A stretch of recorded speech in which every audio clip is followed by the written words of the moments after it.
오늘은 게으름을 이기는 길이라는 제목으로 말씀 전하겠습니다. 따라합시다. 게으름을 이기는 길.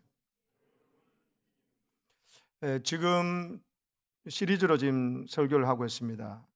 말씀드린 대로 죽음에 이르는 7가지 죄라는 저 책에 우리 기독교 전통에 따르는 저 내용에 따라 지금 하고 있는데, 오늘 4번째 시간 게으름입니다. 교만, 시기, 분노, 오늘 게으름에 다루고, 이번 수요일 날 탐욕에 대해서 설교하겠습니다.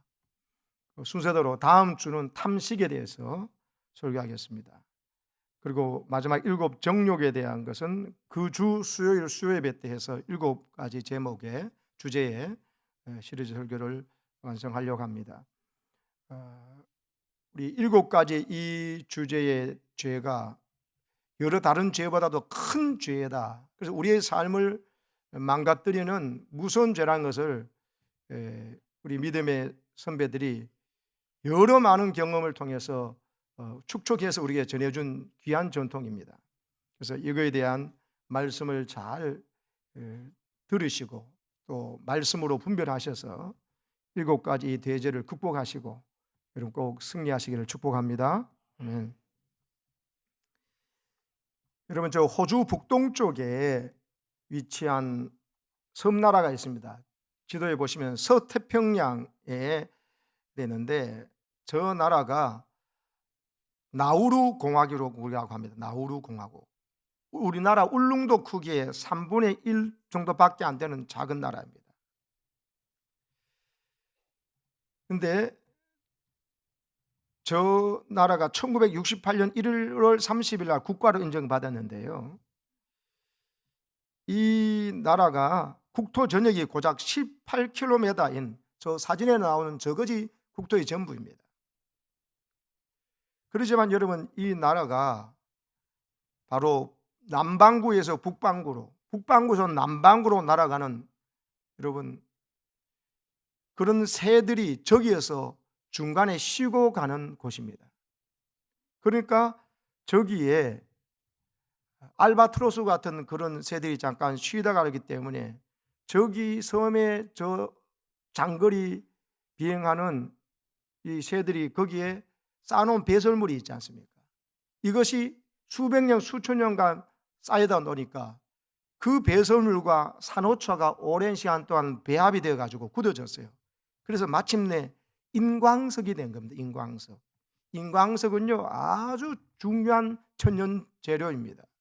비료를 만들 때 쓸 뿐만 아니고 이게 최고의 좋은 비료의 재료이기도 한데, 이것은 의약품을 만들기도 하고 반도체 만드는 데 쓰여져요. 세라믹, 또 실크, 섬유, 방충제, 또 폭약 등에도 사용되는 것인데, 이건 부르는 게 값입니다. 이게 인삼염의 순도가 20%만 되더라도 함량이 높은 건데, 이 나우루 공화국의 인산 함량이 100%예요. 그러니까 이건 완전히 황금 덩어리라고 볼 수 있습니다. 이것이 5억 톤이나 매장되어 있다. 이건 방금 봤던 그 섬나라 전체가 황금 덩어리다, 그렇게 생각하시면 됩니다. 여러분, 1980년대 초까지 세계에서 아랍에미레이트에 이어서 2번째 잘 사는 나라가 그래서 나우루 공화국이 된 겁니다. 갑자기. 그 전에는 농사 짓고 19세기 전까지는 물고기 잡아서 끼니를 때우면서 그렇게 살았던 이 나라입니다. 그런데 1970년 초에 불어닥친 세계 석유 파동으로 원자재 가격과 인광석 가격이 하늘 높은 줄 모르고 올랐거든요. 지금까지 그냥 고기 잡고 농사 짓고 살던 원주민들이 어느 날 벼락부자가 된 것입니다. 1980년대부터 국민소득 1인당 2만 달러에 유학까지 공짜로 보내주는 나라가 되었습니다. 아무 일도 하지 않고요, 흥청망청 돈을 써도 남아 도는 게 달러였습니다. 이 나라에서. 그때 기록을 보면은 애나 어린이나 할 것 없이 여러분 1인당 1억 5천만 원씩 지급했어요, 국가에서. 그래서 6인 4인 가족이면 6억을 그냥 받았습니다. 거기다 세금은 0원이었어요. 세금 없었습니다. 의료, 교육, 유학 비용까지 모두 공짜에 하물며 가정부까지 국비로 파견할 정도였습니다. 전면 무상 교육을 교육받고 원하는 사람은 외국 유학까지 공짜인 나라, 의료와 병원비 전액을 국가가 부담하고 신혼부부에게 방 2개의 거실 딸린 집, 그리고 가정부를 제공하는 나라였어요. 국민 모두가 놀고 먹어도 되는 그런 나라가 된 것입니다. 섬 일주가 하는데 도로가 18km밖에 안 되기 때문에 집집마다 최고가의 세단, 스포츠카, SUV까지 가득했습니다. 타이어가 펑근하면 타이어를 갈아 끼는 게 아니고 그냥 차량 통째로 버리고 새 차를 살 정도였다고 합니다. 심지어 휘발유가 떨어져 가지고 하면 그냥 버려두고 다시 새 차 살 정도로 상상을 초월할 정도의 사치와 부유함을 누리며 살았습니다. 술 한잔 먹으러 호주까지 비행기 타고 날아갈 정도였어요. 고작 2~3명 손님이 있다고 항공사의 거대한 비행기가 뜨고 내렸던 그런 나라였습니다. 심지어 일본까지 직항로선을 만들어서 띄우면서 세계 부동산을 사들이면서 허세를 부리기까지 했습니다. 그런데 1990년 초 되면서 영원할 줄 알았던 인광석 채굴이 밑바닥을 드러내기 시작했습니다. 2003년에 채굴량이 갈수록 줄어들면서 결국 고갈돼 버렸어요. 전국토의 80%를 파내다 보니까 해수면이 섬보다 낮아져 버렸어요. 새가 배섬으로 사서 굳는 속도보다 이제 땅을 파내는 속도가 더 빨라져 가지고 완전 고갈 상태에 이르니까 이 나라가 파산하고 만 것입니다. 잘 될 때, 부유할 때 조절할 줄도 알고 지금까지 살아왔던 삶의 방식을 어떻게 하면서 이게 아니라 완전히 옛날 고기 잡고 농산일까지 다 잊어버려 먹었습니다. 가난해진 국민들은 모든 것을 처음부터 다시 시작해야 되는데 농사 다시 지으려 하더라도 인광석으로 광사하는 땅은 쓸모 없이 변해버렸고 오랜 기간 놀고 먹는 것이 습관이 되었던 가지고 의식 전환이 쉽지 않았습니다. 노동과 땀, 일하는 즐거움을 잃어버리고 그냥 게으름과 무기력함만 남아있었습니다. 자동차로 20분이면 국토 전체를 갈 수 있는 면적에서 모두 자가용 굴리고 쇼핑과 여행만 하는 사이에 이 나우루 사람들 90%가 비만과 당뇨병으로 지구촌에서 사망률 1위 국가가 되어 있었습니다. 결국 여러분 여행 가고 놀고 먹는 습관만 남아있던 이들, 심지어 외국인 가정부와 집사를 고용해서 편하게 생활했던데 공무원까지도 외국인들을 고용하고 자기는 놀러만 다녔어요. 인광석 채굴하는 광부들까지도 외국인 노동자를 들여와서 그걸 하고 자기들은 놀러만 다녔는데 소비 생활만 한 거죠. 아무 일 하지 않고 사치에 빠져서 물질만 추구한 이들이 결국 자존심을 잃어버리고 타락하니까는 이제 자원이 고갈되니까 완전 파산지경이 되어버렸어요.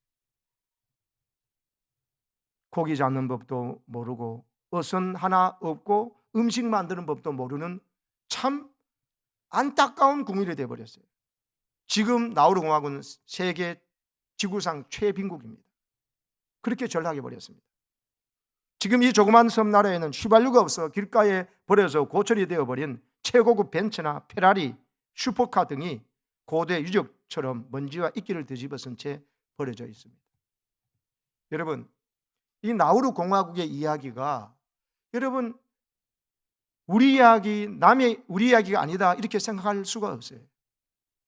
그게 우리에게 인광석이 아니다 뿐이지 우리에게 주어진 이 정말 다른 나라들이 부러워하는 여러분 이 아름답고 복된 하나님 복 주신 것이 우리에게 너무 많아요. 교회들이 많습니다. 성경들이 책들이 다양하게 번역되어 있고 경건 서적들이 세계 최고의 많이 있고요. 기도하려면 또 성전에 와서 예배드리곤 하려면 얼마나 좋은 환경들이 있는지 또 외국 사람들이 와서 우리나라 음식 문화가 이렇게 발달된 걸 보고 깜짝 놀라죠. 건강에 좋은 음식들과 또 맛집들 그리고 저 아름다운 동해 바다와 남해와 그리고 모두 다 어디든지 올라가도 산에 등산할 수 있는 외국인은 큰 산에 있어서 들어가면 진짜 맹수들이 있어서 힘든데 우리나라는 그런 게 아니고 우리나라는 어느 나라 어느 산인지 올라가서 등산을 할 수 있는 그런 이런 복된 나라입니다. 캐나다도 가보고 미국도 가봤지만 그 좋은데 그거 함부로 못 올라가요. 맹수들이 곰들이 있고 해가지고 근데 우리나라는 산과 들과 바다, 그리고 너무나 아름답습니다. 감탄이 절로 나오고. 그리고 여러분, 얼마든지 일하고 할 수 있는 곳이 있는데 우리나라도 지금 3D 업종에는 외국인들만 쓰고, 그러면서 우리가 여러분 이 주신 이 자유와 또 믿음, 신앙생활의 자유와 복을 너무나 함부로 해서 나우루 공화국의 이야기가 오늘 우리에게 적용할 때 멀지 않은, 아니 지금도 일어나고 있는 이 잘못된 길로 걸어가고 있지는 않는가를 돌아볼 수밖에 없는 이야기 것이죠. 사랑하는 여러분, 자유가 있고 부유함이 있을 때 흥청망청 살지 말고 정신을 차려서 근면하고 부지런하시기를 축원합니다. 지금 이 누리는 것이 영원히 가는 게 아닙니다. 정신을 차려서 부지런히 여러분 성실하게 소중한 자원들을 여러분 활용할 줄 알고, 지금 삶에 여유 있다고 시간이 있다고 함부로 막 놀러는 다니는데 하나님 앞에 게으르고 가족들한테 불성실하고 이웃들에게 하나님 주신 복을 흘러보내는 일에 너무 인색하다가는 하루아침에 망할 수가 있어요. 여러분, 이 게으름이란 죄가 왜 기독교인이 제일 무서워해야 될 중요한 7대 죄에 들어가겠습니까? 우린 게으른 거, 그럼 사람 게으를 수 있지 뭐. 사람 또 잘 살고 하면 게으르지 뭐. 아니라니까요. 게으름이 얼마나 무서운 죄였으면 7대 죄에 들어가겠습니까? 아까 책에서 7가지 대죄 중에 순서대로 지금 하는데 게으름이 맨 가운데 있어요. 저는 생각해도 정욕이 큰 죄고 뭐 탐욕이 죄인 줄 같은데 아니에요. 저도 사실 다음 주 설교를 정욕을 하려고 했는데 준비하고 말씀드린 중에 하나님께서 이 순서대로라는 감동을 줘서 일부러 순서를 바꿨어요. 저 순서대로. 그래서 여러분, 제가 생각하는 죄의 무게가, 여러분 하나님께서 생각하시고 우리 믿음의 선배들이 그토록 애쓰고 하나님께 가까이 가려 애쓰고 세상을 이기려고 하면서 내놓은 저 7가지 순서가 의미심장한 거라는 걸 깨닫게 됐어요. 제가 틀렸다는 것을 깨닫게 됐어요.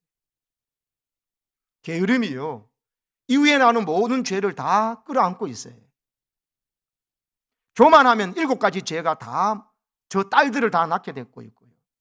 그래서 여러분은 게으름이 무서운 죄입니다. 여러분, 게으름이란 죄가 특징인 것은 다른 죄에 비해서 독특한 점은 행하는 죄가 아니라 행하지 않는 죄라는 점이에요. 그러니까 어떤 흉악한 악을 행하는 것이 아니라 마땅히 행해야 할 선을 행하지 않는 것입니다. 그래서 선을 행하는데 미지근한 것, 뜨뜻미지근한 것, 이걸 심각한 죄라고 강조하는 거예요. 대죄에 속한다는 것입니다. 여러분, 무슨 선을 행하는데 게으르다는 것일까요? 여러분, 역대하 29장 6절에서 11절은 우리에게 너무 중요한 것을 가르쳐 줍니다. 이 말씀이 언제 준 말씀이냐면요, 히스기야 왕이 25살에 왕이 되었어요. 왕이 올랐어요. 왕이 오르자마자, 즉위하자마자 제일 그 첫 때에 뭘 했느냐, 먼지가 소복히 쌓여있는 저 성전을 청소해야 됩니다. 제사장들 이리 오십시오. 레인들 이렇게 오십시오. 하나님께 구별되어 부름받아 복받아서 제사장이 되고 레인이 되었는데 어떻게 성전에 먼지가 소복합니까? 성전의 문을 닫아 놓다니요, 성전의 문을 열고 청소하고 하라 그러면서 했던 말씀이 저 말씀이에요.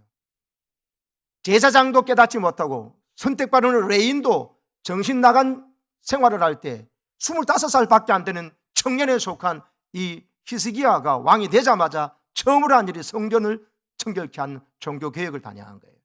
그때 한 말씀 읽겠습니다. 시작. 우리 조상들이 범죄하여 우리 하나님 여호와 보시기에 악을 행하여 하나님을 버리고 얼굴을 돌려 여호와의 성소를 등지고 또 낭실문을 닫으며 등불을 끄고 성소에서 분향하지 아니하며 이스라엘 하나님께 번제를 드리지 아니하므로 여호와께서 유다와 예루살렘에 진노하시고 내버리사 두려움과 놀람과 비웃음거리가 되게 하신 것을 너희가 똑똑히 보는 바라. 다시 띄워주세요. 방금 다시 잘 보십시오. 색깔을 제가 입혀놓은 걸 잘 적으시고, 범죄했다, 하나님을 버렸다는 거예요. 그리고 하나님께 얼굴을 완전히 쌩 돌려서 외면하고 여호와의 성소, 성전을 등지고 있다는 거예요. 낭실문도 닫고 등불도 꺼버리고 성소에서 분향하지 아니하는 거예요. 요한계시록 배웠던 걸 생각해 보세요. 저 향을 피우는 것은 성도들의 거룩한 기도가 하늘로 올라가는 거라고요.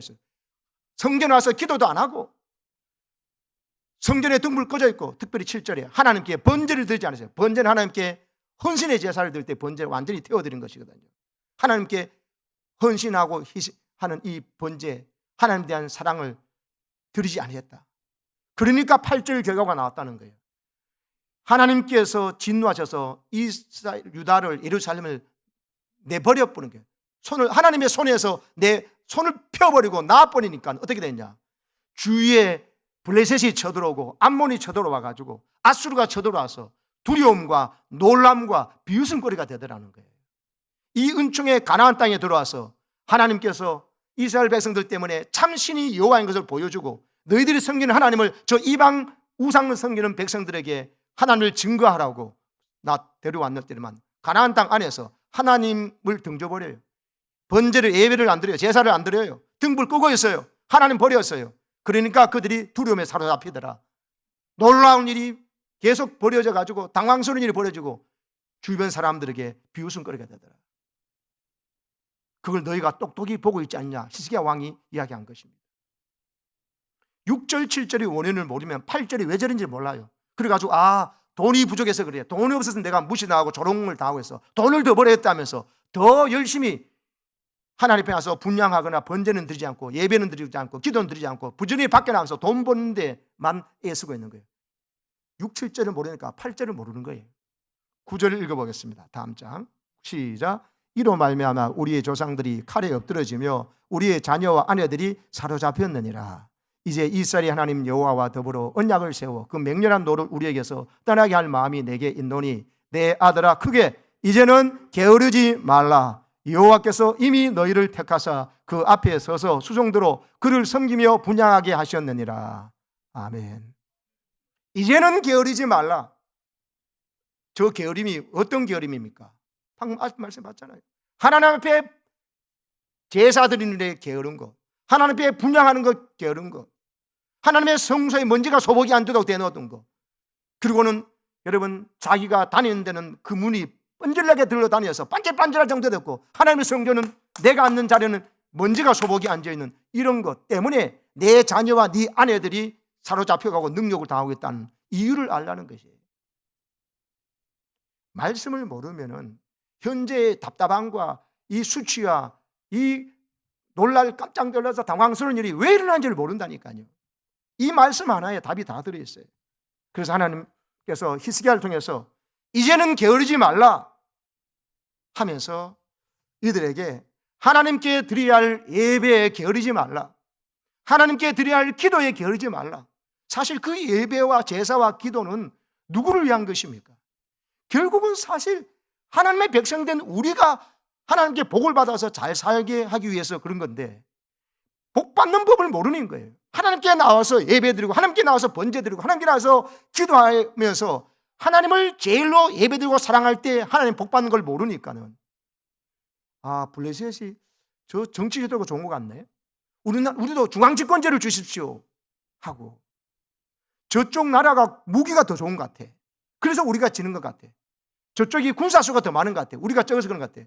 아닙니다 여러분. 여호와를 등지고 성소를 등지고 성전에 불이 꺼짐으로 말미암아 이들에게 네 자녀와 네 아내가 사로잡혔다. 각종 놀라는 일과 당황스러운 일들이 조롱거리가 너희한테 다가왔다고 말씀하고 있지 않습니까? 왜 열심을 내라 하십니까? 다시 너희에게 하나님의 영광이 임하여 너희들이 하나님을 만난 기쁨과 감격으로 저 헛되이 우상 숭배하고 있는 저들에게 우상을 버리고 참신이신 하나님을 섬기게 하시려고 너희를 택하여서 세웠으니 너희가 그 영광에 합당하게 삶으로 너도 살고 남도 이웃 민족도 살려내라는 하나님의 명령인 것이지요. 여러분, 게으름이란 단어는요 헬라어의 아케디아입니다. 따라합시다. 아케디아. 아카디아는 아하고요, 키도스란 말의 합성어예요. 아는 부정사예요. 아니다는 거예요. 키도스는 돌보다는 뜻이거든요. 그러면 무슨 뜻입니까? 돌보지 않는다는 뜻이에요. 뭘 돌보지 않는 거예요? 하나님과의 관계를 돌보지 않는 거예요. 제일 큰 문제는 하나님께 드려야 될 예배와 기도와 하나님께 순종해야 될 것을 돌보지 않는 거예요.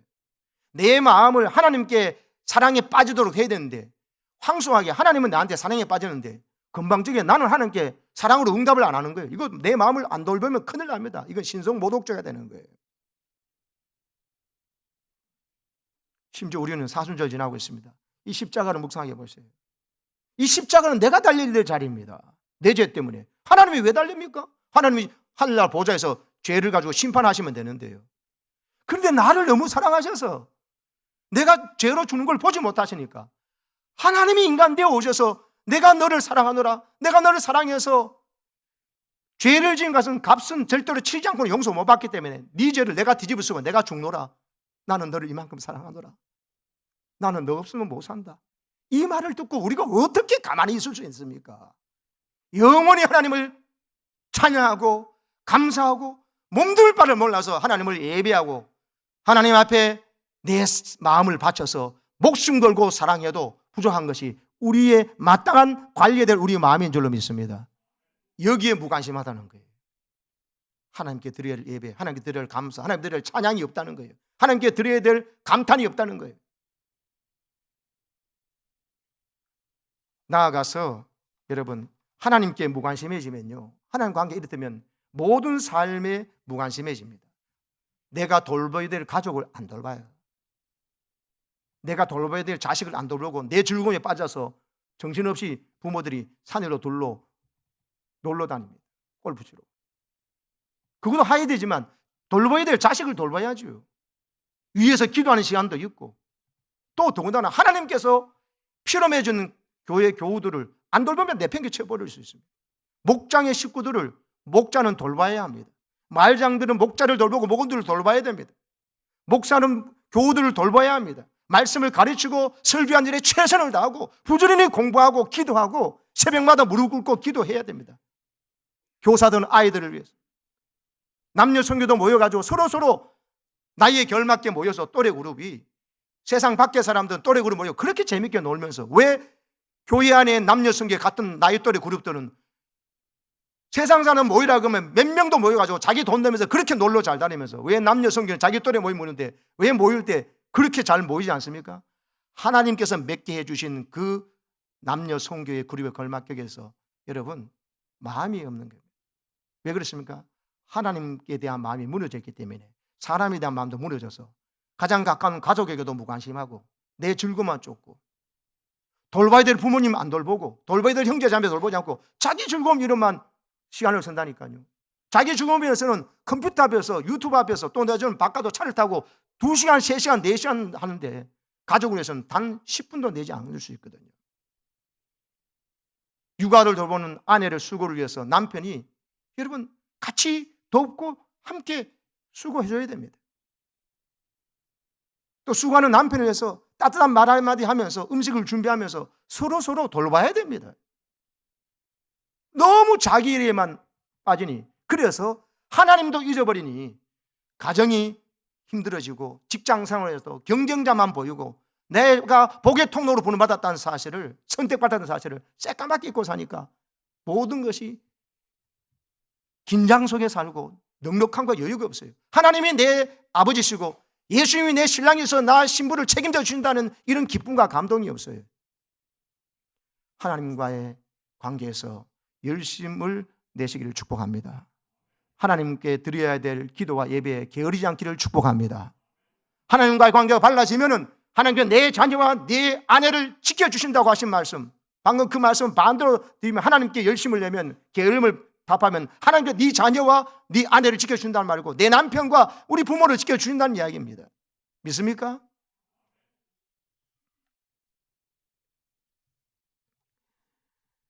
우리가 마땅히 해야 될 일을 하지 않으면요, 희한하게도 하지 말아야 될 일을 하게 돼요. 이게 무서운 겁니다. 우리는 해야 할 일을 안 하니까 다음에 하지, 또 나중에 하지, 딴 사람 하겠자고 내가 게을러져 버리잖아요. 그러면 우리는 그걸로 끝나는 게 아니라 반드시 하지 말아야 될 무서운 일을 하게 된다는 사실입니다. 그래서 우리 믿음의 선배들이 이 게으름을 7대죄의 제일 중간에 넣어놓은 겁니다. 사랑해야 될 사람을 안 사랑하면요, 사람은요 뭔가를 사랑해야 돼요. 아내를 사랑하지 않으면요 사람의 본성상 누군가 다른 걸 사랑하게 돼 있어요. 남편을 사랑하지 않으면요 다른 뭔가를 사랑하게 돼 있어요. 부부는 남편을, 아내를 서로 제일 사랑해야 되는데 남편 사랑을 못 받으면요 그 대신 자식 사랑에 올인할 수 있습니다. 자식도 사랑해야지만 남편과 부부 사이가 제일 사랑해야 되는데 자식 사랑을 우상처럼 하면요 나중에 여러분 문제가 생겨요.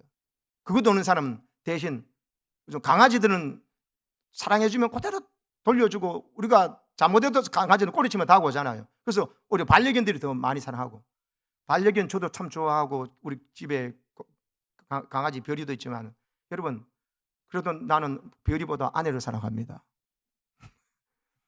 여러분 부부를 사랑하고요, 그리고 자녀를 사랑하고, 또 자식은 형제 자매를 사랑하고 부모를 사랑하는 것이 더 커야 합니다. 그래야 정상으로 돌아갑니다. 여러분 아내를 사랑하지 않으면 미스김을 사랑하게 돼 있어요.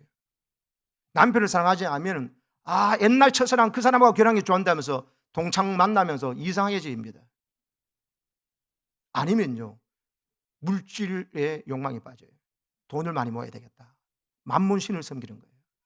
하나님 사랑 안 하면 돈 사랑하든지 아니면 세상의 다른 우상을 사랑합니다.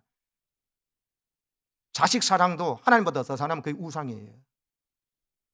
그리고 아니면 세상 어떤 다른 것에 빠져버려요. 세상 취미에 빠져서 그거를 위해서는 2시간 3시간 공부하고 뭐하도 하는데 하나님의 말씀을 공부하거나 듣거나 예배하거나 믿음의 사람들이 모이는 것에서는 1시간 30분 10분 내기를 아까워해요. 게으른 겁니다. 여러분 게으름을 잘 생각하셔야 됩니다. 게으름은요 무조건 게으른 게 아니에요. 세상에 무조건 게으른 사람 한 사람도 없어요. 하나님에게 게으른 사람은요 세상 우상 생명이 얼마나 열심인지 몰라요. 어디 가서 절하라고 하고 부닥거리 하라 그러면 구슬하고 거기에 물건 끌고 애다가 그 산에 가가지고 바치고 어느 동쪽 북쪽 뭘 해서 던져라 그러면 그거 다 던집니다. 얼마나 열심인지 몰라요. 우리는 무조건 차 타서 예배 드리고 걸어서 예배 드리지 하라 그러면 하잖아요. 근데 무당은 까다롭게 음식을 어떻게 하고 뭐하고 어디 가서 몇 번 절을 하고 하라 그러면 그거 다 열심히 한다니까. 예배 드리는 사람도 열심히 더 해요. 노름 열심히 하는 사람은 밤새도록 잠 한숨 안 자고 눈이 빨개가면서 도박을 하지 않습니까? 얼마나 열심인지 몰라요. 밥도 안 먹으니까요. 식음을 전폐하고 올인하지 않습니까? 근데 그걸 열심이라 그러지 않잖아요. 그건 돈독에 빠진 것입니다. 중독이 된 겁니다. 술 마시는 사람도 얼마나 열심인지 몰라요. 그 힘든 술을 밤새도록 마시잖아요. 보통 노력이 아닙니다. 보통 열심이 아닙니다. 춤에 빠진 사람, 뭐 이상한 데 빠진 사람 보십시오. 여러분 사람은 뭔가에 빠지고 살아가게 됐어요. 하나님을 사랑해야 되는데 하나님 사랑하면 이상한 데 빠져가지고 우리의 삶이 다 망가진다는 것입니다. 예레미야 16장 11절 말씀을 보십시오. 하나님 사랑 안 하니까 이들이 어떻게 됐나? 시작. 너는 그들에게 대답하기를 여호와께서 말씀하시되 너희 조상들이 나를 버리고 다른 신들을 따라서 그들을 섬기며 그들에게 절하고 나를 버려 내 율법을 지키지 아니하였습니다. 하나님 말씀대로 하나님 사랑하지 않으면요 내 이웃을 내 몸과 같이 사랑하라, 또 나를 마음과 뜻과 목숨 다해 사랑하라, 내 이웃도 이렇게 사랑하라고 말씀 안 지키면 뭐 되느냐? 하나님 버리게 되면 다른 신들을 취하게 돼 있어요. 우상을 취하게 돼 있다면 그들에 가서 그들을 섬기면서 우상에 절하고 우상을 섬기게 돼 있다는 것입니다. 해야 될 안 하면 하지 말아야 될을 하게 돼 있다는 것입니다. 그래서 여러분 마땅히 해야 될 일을 열심히 감당하심으로 여러분의 삶에 하나님이 주는 생명력과 풍성함이 차고 넘치기를 축복합니다. 예배의 자리 하나님께 열심을 내세요. 기도의 자리 무슨 염려일 때 다 와가지고 그건 나한테 기도하지 마 이게 없잖아요. 무슨 염려지 무슨 더러운 것 무슨 수치 뭐요 그리고 내가 실수하고 잘못된 거 가지고 다 가지고 나와서 하나님께 쏟아 놓으면 아이고 더러워라. 그 걸어갈 사람이 그렇게 하지 않고 그래 힘들었지 그래 네 내게 나와서라 내가 네 아빠다 하지 않습니까? 주님은 그 죄를 위해서 내가 죽어도랍니다. 다 내게 쏟아놔라. 냄새 나고 정말 보기도 싫은 거 다 나한테 토하내라 하시지 않습니까? 그거 주님 저 피로 깨끗하게 눈보다도 희결해 시켜주시는데 그 시원함을 입은 자가 기도 나눈 것이 숙제겠습니까? 하는데 모욕이죠. 숙제라고 하는 것은 영광이요 특권인 것입니다. 은혜인 것입니다. 하나님 우리에게 주신 선물인 것입니다. 아멘이십니까? 자리를 지켜야 돼요.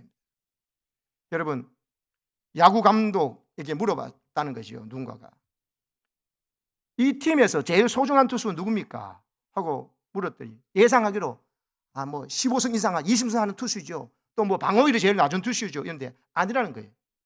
매년 꾸준히 10승 올려주는 투수가 이 팀의 최고입니다. 왜 그렇습니까? 어때는 잘해가지고 15승 20승도 하는데 다음에는 가가지고 7승 5승 이래버리니까 팀을 정작 꾸려나가기가 힘들다는 거예요. 잘할 때는 잘하는데 못할 때는 너무 못해서 꼬라박아버리니까는 이거 완전히 어떻게 계획을 못한다는 거예요. 그래서요, 매년마다 꾸준하게 10승 이상씩 올려주는 투수가 팀에서 감독이 제일 귀하고 제일 믿고 맡고 쓸 수 있다는 거예요. 여러분, 여기에 중요한 진리가 있어요. 우리는 남들보다 뛰어나려고 막 잘하려고 하는 거죠. 그거 신경 쓰지 말고요, 타고남보다도요 더 좋은 것이 꾸준함입니다. 꾸준하게 선한 일에 열심을 내는 거예요. 하나님을 예배하고 기도하는 자리에 꾸준하게 참석하는 것입니다. 하나님께서 기뻐하신 일이라면 전도하고 선교한 일이라면 꾸준하게 기도하고, 많거나 적거나 협력하면서 꾸준하게 그것을 기도하면서 그 일에 협력하는 자 10승 투수들입니다. 매년 꾸준하게. 우리 교회에 그런 분들 계시지 않습니까? 늘 예배의 자리에 보면 그분이 와 계셔요. 꼭 필요한 기도 자면 그 장로님, 권사님, 집사님이 계셔요. 여러분, 아동부에도 유치부에도 중고등부에도 보면 늘 그 자리에 교사를 지키면서 10년, 20년, 30년 그 자리를 묵묵히 지키고 계신 10승 이상 투수들이 우리 교회에 있다니까요. 묵묵하게 1년 아니 평생 하면서 성가대에서 솔로 한번 못 해봤지만 계속 성가대 꾸준하게 그 자리를 지키시는 분들, 이분들이 하나님 앞에 제일 귀중한 분들입니다. 10승 투수들이 우리 교회에 넘쳐나기를 축복합니다. 시정률 신실하게 자기 자기를 지키는 사람, 그 사람이 하나님 나라의 역사를 나갈 때 얼마나 귀한지 모른다는 겁니다. 여러분, 칼 막스가 공산주의 이론을 만들어내서 이 세계의 역사를 말아먹었잖아요. 근데 그 양반이 베를린 대학에서 공부할 때 2학기면은 1년이잖아요. 2학기 동안 다른 사람 20학기 공부하는 것을 다 공부했답니다. 그러니까 다른 사람 10년 공부하는 것을 이 사람이 1년 만에 다 공부한 거예요. 그러니까 얼마나 공부를 열심히 했는지 모른다는 거죠. 아이제 벨리나라는 사람이 이 칼막스 전기에 썼는데 거기 내용을 보면요, 칼막스가 다른 학생보다 10배 공부했다 기록 나와요. 독일 학생들이요, 우리나라 한국 학생보다 10배 공부 다 하거든요. 그러면 칼막스는 우리나라 학생들보다 100배 공부 더 한 겁니다. 100배. 2배도 힘든데, 저 사람 1시간 하면 난 2시간 하는 건데, 2시간 하면 4시간 하는 건데 100배 공부했다는 이야기는 목숨 걸고 공부한 거예요. 사랑하는 여러분, 예수 믿는 우리가 하나님이 진짜 이 세상 만물을 창조하셨다, 유물론은 저 사상은 가짜다, 하나님이 없다는 사상은 무섭고 더러운 것이다 하는 그 사람들은 세상을 이기기 위해서 공부하고 연구하고 해서, 여러분, 우리나라 학생들보다 100배 공부하는데 우리가 믿는 그리스도인들이 하나님의 말씀을 공부하고 확신에 차는 것, 그러면서 예배하고 기도하면서 그리스도의 군사로 훈련받아가지고 우리의 직장을 복음하기 위하고 우리 가정을 복음하기 위해서 나선 일에, 여러분, 세상 사람보다 열심히 덜 하면은 도대체 어떻게 하나님의 나라를 이루어나갈 수 있겠어요? 그러니까 세상 나라에 이런 잘못된 이념으로 가득 찬 사람들이 이 나라를 휘어잡고 하나님 주신 소중한 이 기독교 복음과 우리 믿음의 선배들이 기도하고 눈물로 말씀을 읽으면서 회복하는 이 공산주의를 막아놔서 하나님께서 인하여 주신 이 소중한 가치가 뒤흔들리고 있는 지경까지 이르렀던 것이 아닙니까? 이제 우리가 하나님에 대한 열심을 회복해서, 여러분, 예배의 자리가 회복되기를 축복합니다. 기도의 자리가 뜨거운 하나님에 대한 사랑과 내 모든 더럽고 추하고 답답한 것을 토해놓을 수 있고, 그 토해낸 것 주님께서 깨끗하게 치료해 주시는 시원케 되는 역사를 경험하시기를 축복합니다. 기도 자리 이야기할 때 숙제처럼 여기는 이 하나님, 우리 마음을 깨뜨려 보시는 성령 앞에서 성령이 분노하는 이런 마음 갖지 마기를 바랍니다. 기도하러 나오라 그러면 내가 부탁하러 나오는데 절대 권력을 가진 그분이 무슨 이야기도 들어줄 수 있는 분이 오라 그러면 황성에서 모든 말 다 내려놓고 버선발로도 달려갈 지경에 기도의 모임과 집회가 이렇게 모욕당하는 한국교회 보고 나우루 공화국의 이야기가 우리에게 아니라고 누가 말할 수 있겠어요? 우리는 더욱더 이 거룩한 새 성전을 그 어려운 세계 금융위기 가운데 하나님께서 하나님의 방법으로 주셔가지고 이렇게 완공되어 있습니다. 그 어느 누구도 갖지 못하는 간증이 우리에게 있습니다. 흑속된 다른 교회들도, 재개발되는 교회들도 우리 교회만 바라보면 은혜가 된대요. 은혜가 된대요. 아, 그렇게 어려웠던 저 교회도 믿음 안에서 온 교회들이 좁은 길을 가면서 선한 삶 하다가 오히려 전국에 알려지고 유명한 교회, 그리고 간증 있는 교회가 되었다면서 명수교회 보니까 자기 교회도 소망이 생긴다 하고 있습니다. 할렐루야. 여러분은 더 감격의 주인공이 되시고 하나님께 드려야 될 감사와 찬송과 기도가 쏟아지기를 축복합니다. 어떻게 해야 그럴 수 있을까요? 여러분, 게으름을 이기는 길은요, 이 나태 게으름의 반대말이 근면이라는 단어를 살펴보세요. 그걸 보면 근면이라는 단어가 딜리전스란 말이에요. 영어로. 저 언어가 라틴어 딜리게레에서 왔거든요. 놀라운 건 딜리게레가 뜻이 뭐냐? 사랑하다는 뜻이에요. 그러니까 사랑하게 되면 사랑이 부지런해진다, 이런 근면해진다는 겁니다. 이게 답이에요. 우리 어떻게 게으름을 물리칠까? 게으름 물리쳐야지. 게으름만 물러가라. 게으름 이런다고 되는 게 아니에요. 우리 안에 사랑의 불꽃이 일어나면요, 사랑의 눈을 뜨게 되면요, 부지런해진다는 겁니다. 여러분, 아들이 너무 안 씻어. 야, 좀 씻어라. 머리 좀 감아라. 그런데 안 씻던 애가 하루에 3번씩 머리 감고. 왜 합니까? 사랑이 빠졌거든요. 아가씨를 만났거든요. 야, 너 딸이면서도 왜 그리 안 씻냐? 좀 씻어라. 화장도 좀 해라 하면서 남자하고 막 다니다가 하루에 꼴백 번도 더 머리 감고 화장하고 해야 딸이요. 왜 그랬습니까?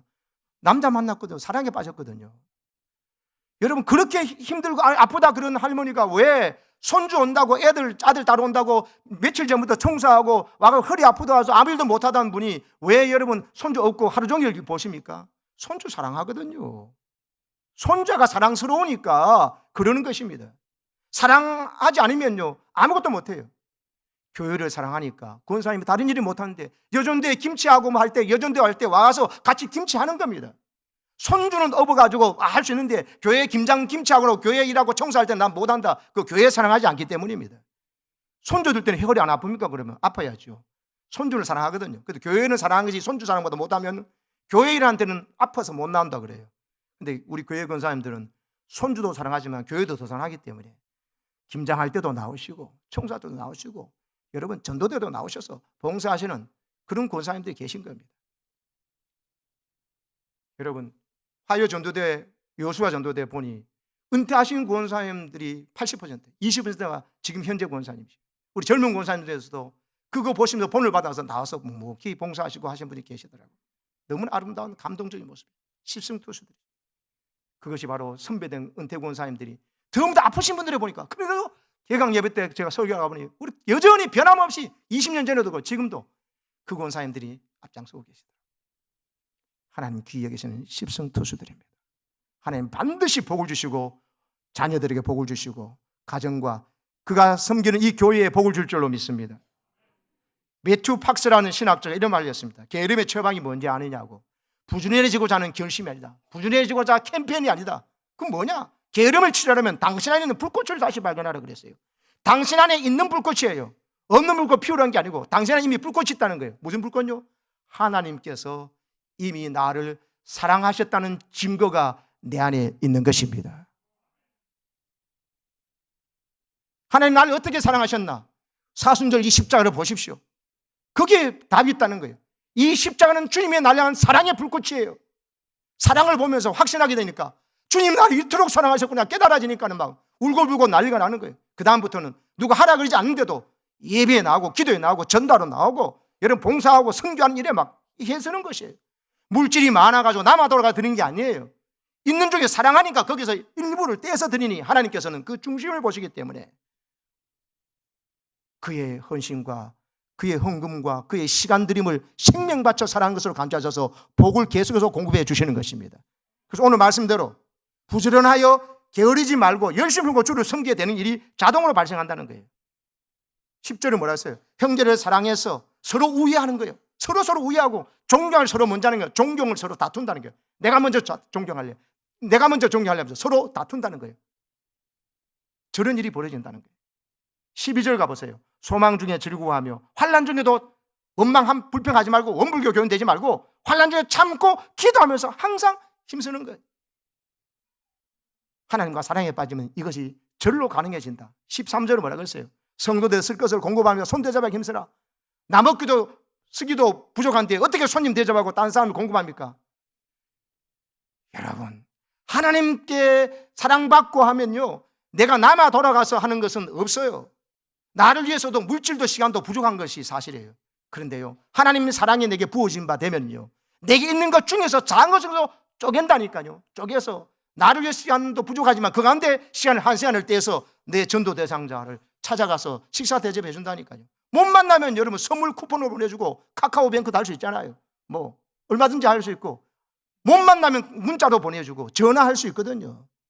마음이 있으면 길이 보이고 마음이 없으면 핑계거리만 안 보입니다. 게으르면은 모든 것이 게으러진데, 사랑에 빠지면 부지런함이 저절로 나타나서 사람을 살리고 나도 살맛이 나는 이 귀한 삶을 사시기를 축복합니다.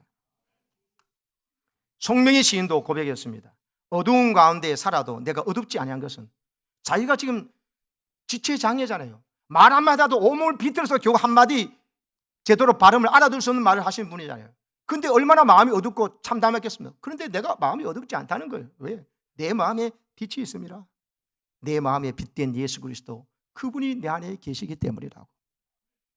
이 고백이 여러분이 있기를 축원합니다.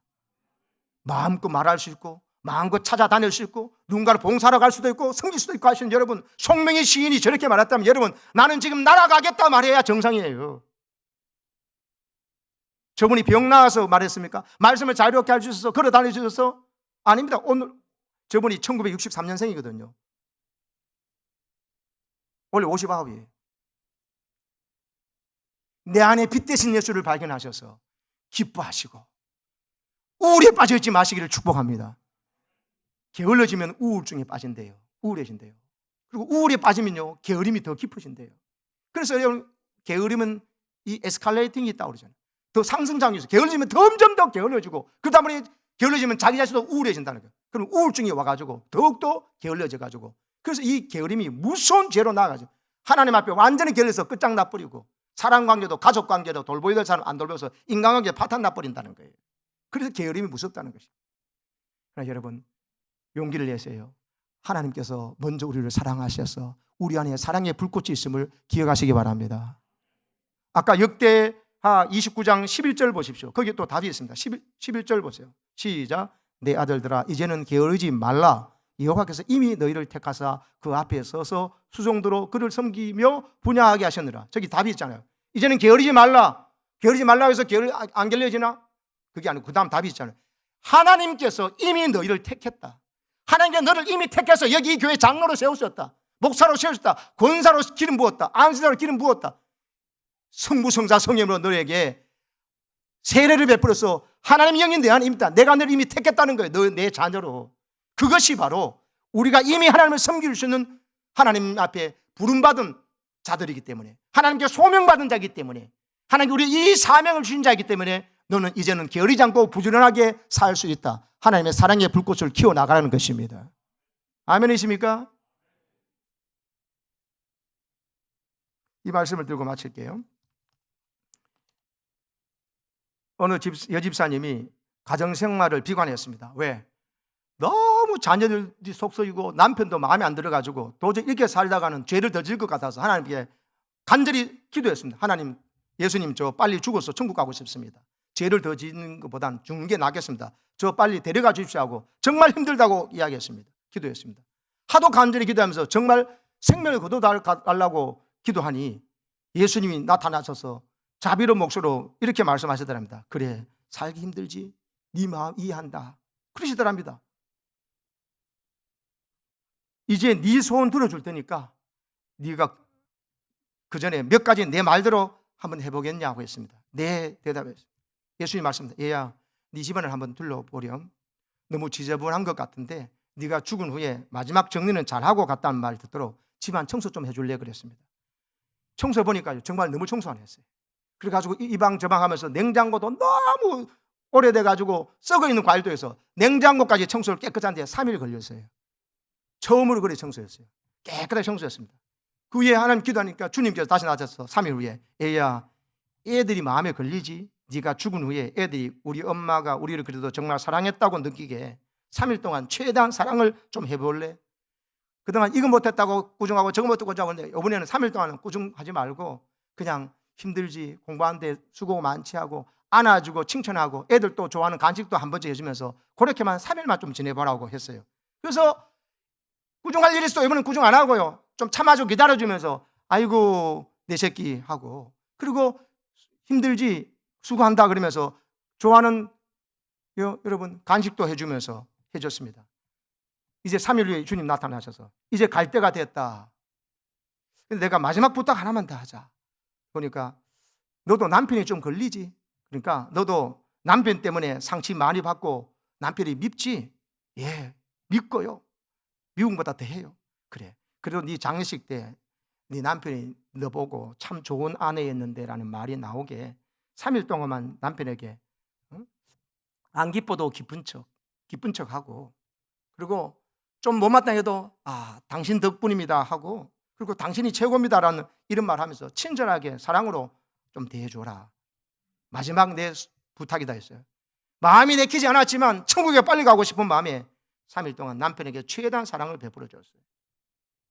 다시 3일 후에 주님께서 나타나셨습니다. 이제 천국으로 가자. 그런데 그 전에 네 집을 한번 돌아보려구나 했습니다. 자기 집을 진짜 한번 돌아보십니다. 보니까 왜입니까? 집이 깨끗하게 청소됐는데 자기 집이 아닌 줄 알았어요. 자기도 오래 살았지만 오랜만에 애들 얼굴에 웃음꽃이 피어 있고요, 남편 얼굴에 흐뭇하고 행복한 미소가 가득 차 있습니다. 그 모습 보니까는 천국이 따로 없었습니다. 결혼 후에 처음으로 내 집이 천국 같네 하는 생각이 들었어요. 이 집사님이 말했습니다. 예수님, 갑자기 이 행복 어디서 왔죠? 지난 열흘 동안 네가 만든 거다. 정말이요? 정말 생각해보니 주님 말씀대로 안 하던 청소하고 아이들에게 싫은 말 안 하고 격려하면서 간식 옮겨주고 남편에게도 맞장구 좀 쳐주면서 싫은 소리에 바가지 않은 끄었더니만 가정이 천국으로 변해 있었어요. 이 집사님이 주님, 이제부터 여기서 천국 만들어 가면서 살다가 갈게요 하고 주님 앞에 고백했다는 것이죠. 여러분, 조금만 더 부지런해진다면 우리 가정도 바뀔 줄로 믿습니다. 딴 것보다도 할 수 있는 것부터 하십시오. 너무 거창한 거 말고 작은 일 하나부터 시작하면 나 때문에 천국이 오는 것이지, 내 안에 이미 예수님이 와 계신 그 사람이 천국을 못 이루면 누구도 천국을 못 이루는 것입니다. 내 안에 이미 성령이 와 계시니 천국을 이루어가지고, 그리고 또 내 안에 사랑의 불꽃, 나를 선택해 주셔서 이미 나를 소명자로 부르시고 가장 사랑하는 자에게 사명을 맡기시니까 나에게 사명을 맡겨주셨으니 예배자로, 전도자로, 섬기는 자로 불러주셨으니 그 사랑에 감격하면서 나도 모르는 사이에 하나님 주시는 이 뜨거운 사랑의 불꽃으로 가족을 향해서, 교우들 향해서 부지런한 이 사랑과 축복의 통로가 되셔서 여러분 삶에 놀라운 하나님의 영광과 은혜가 넘치기를 주님 이름으로 축복합니다. 아멘.